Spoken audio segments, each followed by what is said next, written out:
Assalamualaikum. Ini kita nak buat mi kung fu. Baik ni dah. Mai tengok cara je dah.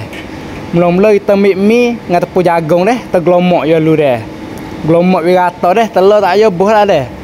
Gak boleh dah ke kita ambil goreng dulu dah. Goreng wi garing mi dah. Kalau tak garing tak sedap dah. Gak tak garing dah ke kek sejak minyak berpinggan dulu dah. Itu kita mai tengok kuah dia pula lagu mana dah. Kuah dia ke mula-mula buh minyak. Lepas tu masuk bawang putih, udah sutung. Goreng wi masak sikit dah. Agak boleh dah ke kita buat air masuk dalam 2 senduk dah. Lepas tu kakah ya sakar 2 sudu. Becing paruh sudu. Air garis sudu. Air cicak sudu. Lepas tu bosak potong. 1 2 3 4 dah. Kadang ni ya. Lepas tu masuk sayur ya ke, gubi bunga, gubi panjang, kelek, tiap jagung, kacang sepak dah. Kucar-kucar wi sayur masak dulu ke. Bawa masak dah ke kita buh jagung dengan air pacuk air dulu dah. Lepas tu kau buh masuk dah.